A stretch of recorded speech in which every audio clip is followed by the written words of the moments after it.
Hi, everybody. This is Lisa Kessler with Kessler Insurance, and I am thrilled to be here today with my dear friend Joanne Burchuk. Hey, Joanne. Hi, Lisa. Yes, I'm Joanne Burchuk with Lighthouse Physical Therapy, and I have the privilege of introducing our next guest. We have Rich Clyborne from the Gundalow, and welcome, Rich. And please introduce yourself, tell us what you do, and a little bit about the Gundalow. Sure. My name is Rich Clyborne. I'm the executive director of the Gundalow Company. I want to thank both you, Lisa and Joanne, for inviting me to talk about the Gundalow Company, something I really enjoy talking about. So our organization obviously is a 501c3 nonprofit. Our mission is to protect the maritime heritage and the environment of the Piscataqua region through education and action. We accomplish the education part of our mission by using a replica of a Gundalow, and I'm sure you probably know what a Gundalow is, but I'll just quickly tell you that it's a cargo vessel that was used prominently in the region between 1650 and 1850. It was essentially the 18-wheeler truck of that era, since there were no trucks built back then.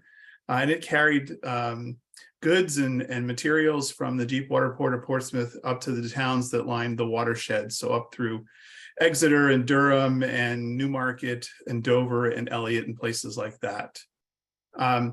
We do school programs mostly. That's our focus, education. And we average about 2,500 students coming out to sail with us each year from around 120 different schools.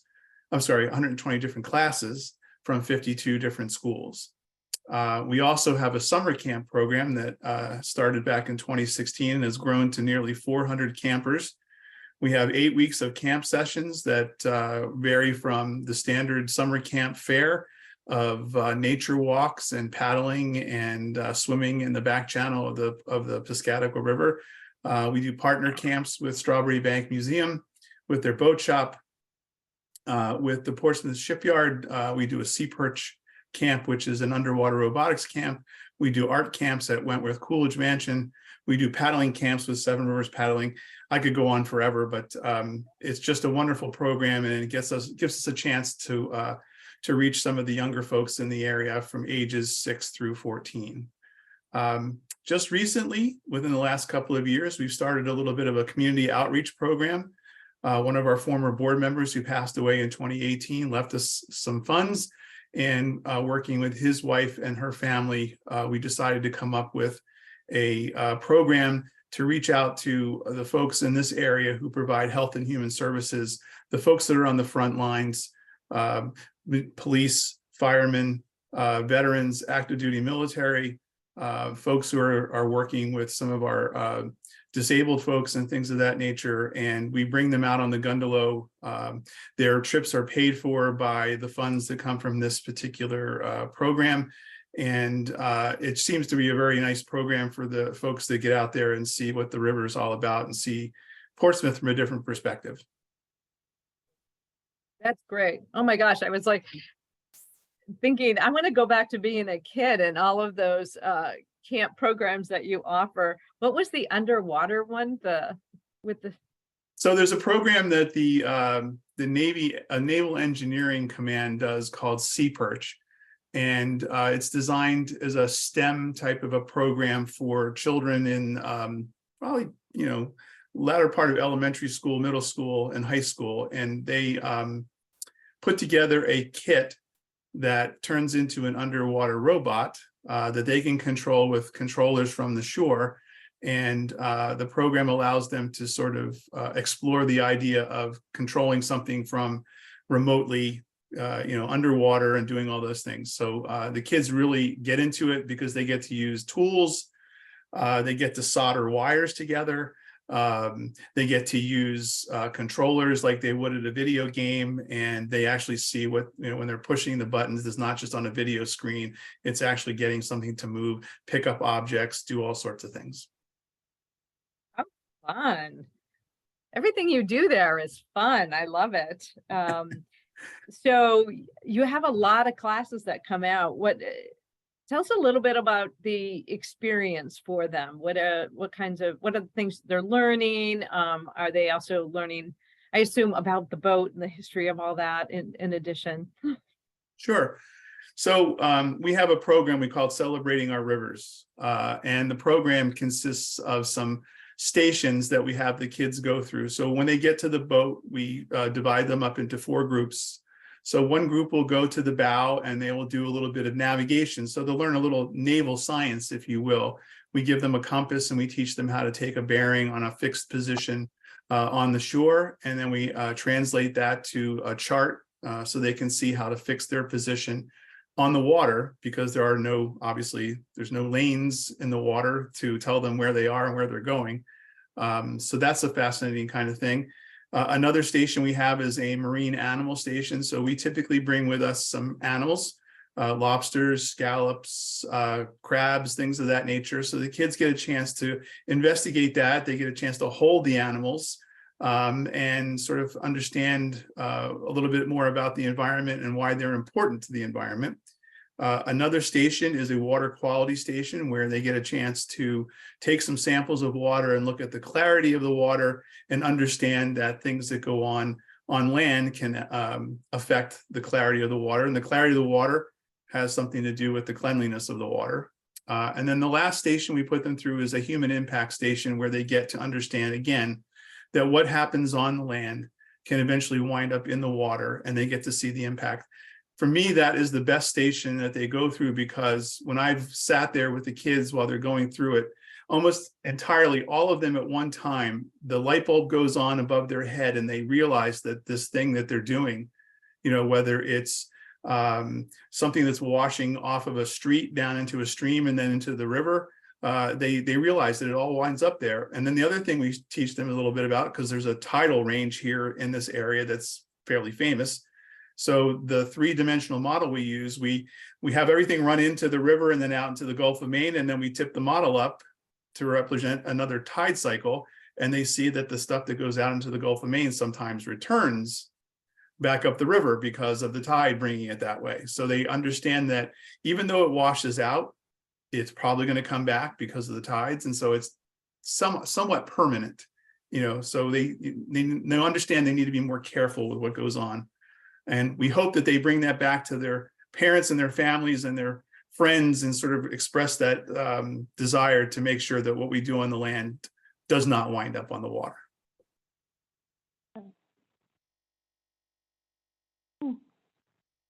Now, do you also have programs? I've had the privilege of being on the boat with a class trip as a chaperone years ago. And also you had done some other things. Is there opportunities for groups or other things to rent the Gundalow to raise funds, to help raise funds? Are there other opportunities for people to get on the boat? Sure. So when school is out near the end of June, we start sailing on a daily basis. We do public sails several times a day, typically an 1.5-hour harbor sail and a 2-hour sunset sail. And we do have groups that charter the boat. In some cases, we have homeschool groups that come out on the boat, and we do the same kind of stations we do with the public school students. We also have corporations and other folks that rent out the boat, charter the boat, I should say, for corporate functions.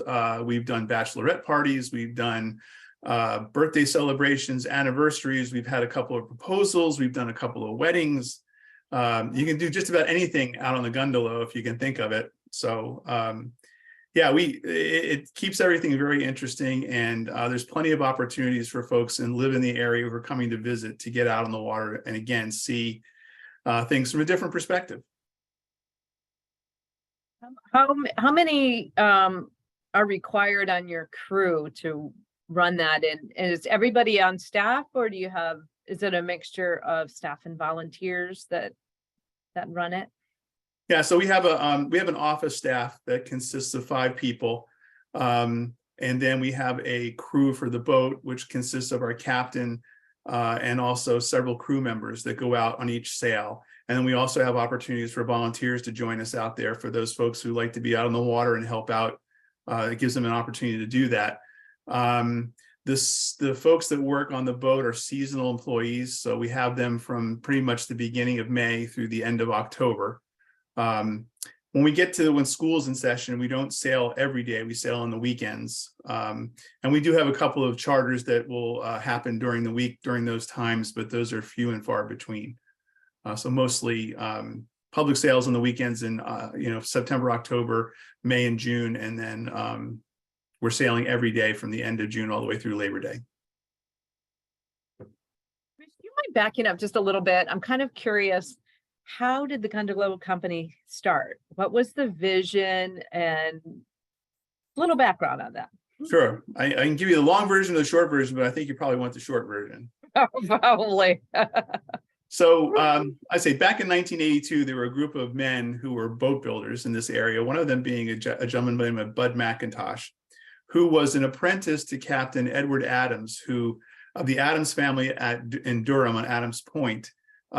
Edward Adams was essentially the person who was the last boat builder to build a Gundalow, and then that was passed on to Bud McIntosh and to other folks. Well, in 1982, Gundalows had been gone for about 3 or 4 decades, and so they decided to do something about reminding the folks who lived in this area about the importance of Gundalows and what they did for the economic development of the area. So they got together, they took some plans, they assembled all the materials, and they built a Gundalow called the Captain Adams on the grounds of Strawberry Bank. That was in 1982. So the Captain Edward Adams launched in 82, lasted until the early part of the early 2000s. At which point Strawberry Bank Museum, who owned the Gundalow Captain Edward Adams, decided to deaccession it. So when that happened, the group of people who were actually responsible for providing education programs on the vessel decided to get together and take possession of the Edward Adams to continue the education programs going forward. So they did that for another 8 years, but the Edward Adams, being 30 plus years old, was getting to a point where it was very difficult to maintain. So then they came up with the idea of building another Gundalow. The thing about the Edward Adams also was that we could not take passengers out on the river or on the water because the Coast Guard wouldn't certify the Edward Adams as a vessel to do that. So when they decided to build the new Gundalow in 2011, they wanted to make sure that it would meet all the Coast Guard regulations. So our version of the Gundalow is a little bit more modified than the Edward Adams was. So in 2008, the Gundalow Company started a capital campaign, raised the funds, again, assembled all the materials, and built the Piscataqua, which is our Gundalow's name now, on the grounds of Strawberry Bank, and it was launched in December of 2011. So we've been doing the education thing for the better part of 4 decades, but with different Gundalows, and having the opportunity to bring people out on the water on a Gundalow is a much more effective way of teaching them about Gundalows and the history of the area than it is by just towing the Gundalow from town to town and doing onboard programs more tied to the dock. So that's how things have evolved. Love that.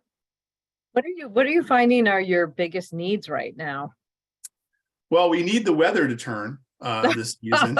Yeah, don't we all? We've had an abnormal number of cancellations due to rain and thunderstorms and things like that. But when you do or you run a nonprofit that's weather dependent, you all can't control it, so you just have to deal with it. So we're hoping that the weather will turn around here in the second part of the summer and we'll get more days out on the water.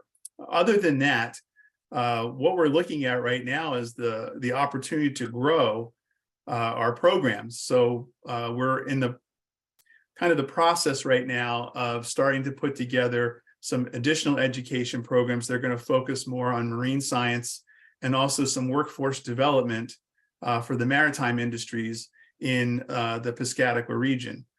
So those are kinds of things that we're trying to introduce high school students to, the opportunities they would have for a career working in the maritime industries, whether it's the Portsmouth Naval Shipyard, whether it's the fishing industry, or whether it's doing things that have the infrastructure that supports all those things as well. So that's kind of our goal. We're looking to start doing that in 2024. And the other part of that is that we're potentially looking at getting a second vessel, not another Gundalow, but a vessel that would support these more specified education programs. And we're not quite sure what that vessel would look like, but when we get to that point, we'll start looking hard at what will help us do those things. So that's kind of where we are now. We're very successful. We're very grateful to the community of Portsmouth and the seacoast areas for supporting us over these 3 or 4 decades. It's always fascinating for me to, go on a sail and watch people get out in the water, turn around and look at things and say, gosh, I never knew, what it looked like from the water. And they learned a lot of things that they never knew before. People who've lived in the area for 25, 30 years or more than that are learning things about the history of Gundalows and the history of the area and also the environment. So we kind of pride ourselves on the ability to carry out that part of our mission. Wonderful. Yeah, well, it's such a great addition. Well, not addition. You guys have been around for a while, but such a great opportunity for people, what you do. Yeah, it's so cool. So so they want to learn more. Can they follow you on social? Oh yeah, we have a Facebook page and we also are on Instagram and Twitter. So folks can go out there and take a look at that. We're typically posting a lot of things during the summer when we're sailing about opportunities to sail.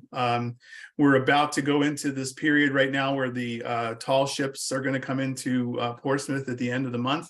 And we're going to be sailing around so folks can take a look at the tall ships that are there. We have another event that's going to happen in August called Round Island Regatta, which is a fun little race around Round Island, which is in the back channel, just on the other side of the South End Yacht Club. And it's just an opportunity for people to get out there in their sailboats and their paddle boards and their kayaks and kind of race around the island. And afterwards, we have a picnic and we give out awards, and people seem to enjoy that quite a bit. So that's what's coming up for us. Perfect. Sounds fantastic. Oh my gosh, I want to go to all of it. So fun. So Rich, this has been awesome. We really so much appreciate you taking some time to give us more background and history and talk about what's coming up for the Gundalow and how people can follow along and get involved and that kind of thing. We really appreciate all you and your team do and making the seacoast that much cooler of a place to live and participate. So thank you so much. Oh, and thank you both for the opportunity again. I love talking about the Gundalow, as you can tell. Terrific. Thank you.